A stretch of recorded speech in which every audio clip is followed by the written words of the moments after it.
সরকারের মালিকানাধীন যে সমস্ত প্রতিষ্ঠান আছে, মিল ফ্যাক্টরি আছে, যেগুলি এফিশিয়েন্টলি চালানোর স্বার্থে বা লোকসানি প্রতিষ্ঠানকে লাভজনক প্রতিষ্ঠানে রূপান্তরের স্বার্থে, অথবা যেগুলি বন্ধ আছে সেখানে নতুনভাবে বিনিয়োগ আকর্ষণ এবং কর্মসংস্থান সৃষ্টির লক্ষ্যে এই রাষ্ট্রীয় সম্পদ, এই প্রতিষ্ঠানগুলিকে, এই মিল ফ্যাক্টরিগুলিকে আমরা নতুনভাবে রিভাইটালাইজ করতে চাই, পুনর্জীবিত করতে চাই।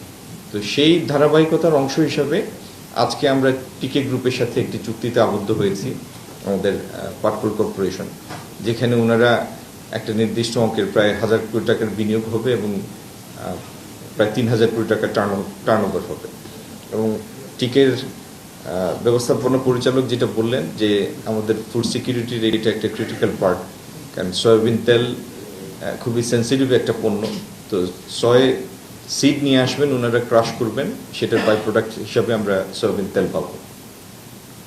তো এইভাবে এই লক্ষ্যে আমরা কাজ করে যাচ্ছি। ইনশাল্লাহ এই বছর শেষ হওয়ার আগেই আরও কয়েকটি এরকম প্রতিষ্ঠান আমরা ব্যক্তি খাতে হস্তান্তর করতে পারবো।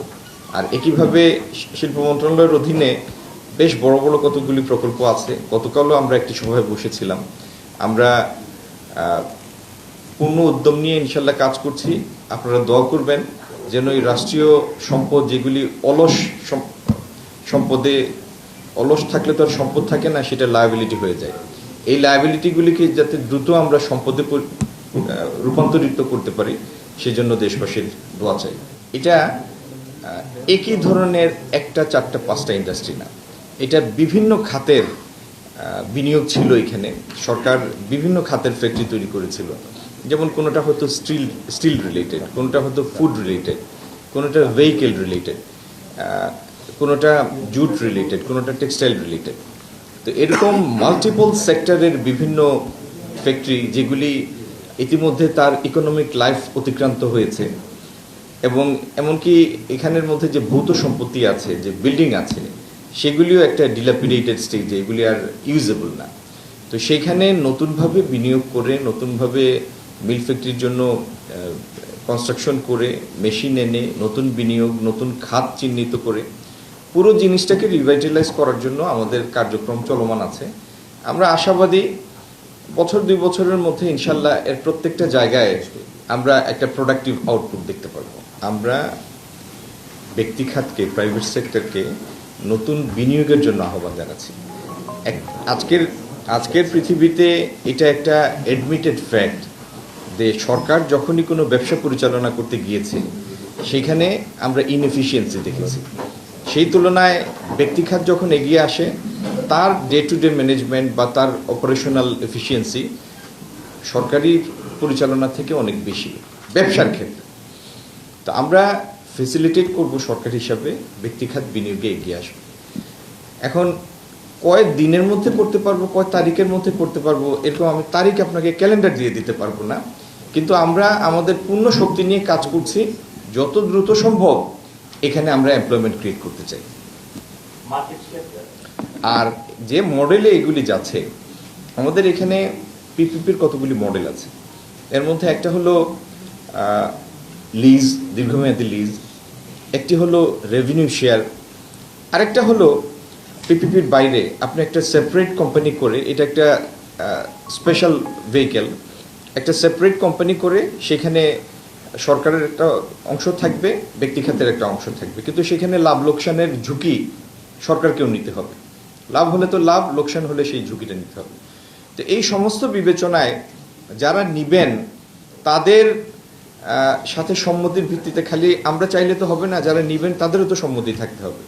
তো সবার সাথে সম্মতির ভিত্তিতে একটা উইনেবল, টেনেবল একটা প্রপোজিশন ক্রিয়েট করে আমরা এগুলি করব, যে প্রচলিত আইন আছে সেই আইনের অধীনে।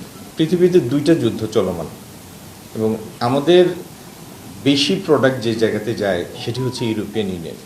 আপনি দেখবেন যে ইউরোপিয়ান ইউনিয়নেই, ইউর বাজারেই আমাদের গতিটা আমাদের প্রত্যাশিতভাবে গতি পায় নাই গত বছরের রপ্তানি। অন্যান্য জায়গায় অপ্রচলিত 2-1টা মার্কেটে বরং এক্সপোর্টের গ্রোথ ছিল, আর ইউরোপিয়ান ইউনিয়নে এটা ছিল নেগেটিভ গ্রোথ। তো যুদ্ধ থেমে গেলে স্বাভাবিকভাবে এই সমস্ত দেশে ট্যুরিজম আবার যখন তার স্বাভাবিক গতিতে রিভাইভ করবে, সামারের সেল বৃদ্ধি পাবে, বা এখনও যারা ধরেন দুইটা যুদ্ধ এবং এটার কারণে আমেরিকান টেরিফের হঠাৎ মানে প্রচলিত বিধি ব্যবস্থার বিরুদ্ধে গিয়ে হঠাৎ করে একটা ভিন্ন ট্যাক্সেশনের সিদ্ধান্তের কারণে এই বৈশ্বিক অর্থনীতিতে তো একটা মৃদু একটা মন্দাভাব আছে, বিশেষত ওইসব দেশে। তো যেই কারণে কনজিউমার স্পেন্ডিংটা প্রত্যাশিত মাত্রার কনজিউমার স্পেন্ডিং হচ্ছে না। প্রত্যেকটা জায়গায় দেখবেন আপনি কনজিউমার স্পেন্ডিংয়ের প্রত্যাশিত প্রবৃত্তি নাই।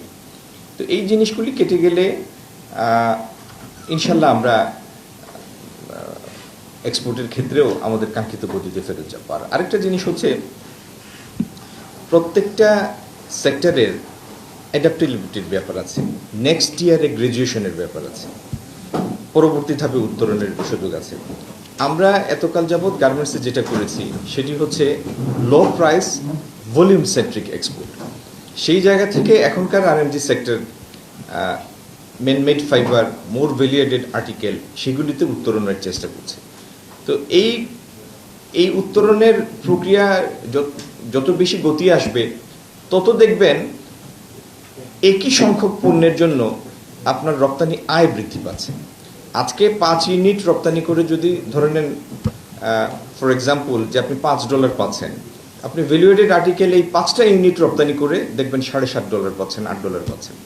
তো এইভাবে ভ্যালুয়েটেড আর্টিকেলের মধ্যে উত্তরণের যে প্রক্রিয়া, সেগুলি আমাদের গার্মেন্টস এই প্র্যাকটিসটা শুরু করেছে, আরএমজি খাত। ইনশাল্লাহ এটারও প্রতিফলন আগামী দিন দেখবেন। আমি পূর্ণমাত্রায় আশাবাদী, আমরা আমাদের অলরেডি ইনস্টলড যে প্রোডাকশন ক্যাপাসিটি আছে, এটা ফুললি ইউটিলাইজ করতে পারলে আর বৈশ্বিক পরিস্থিতি স্বাভাবিক থাকলে এই 38-39 বিলিয়নের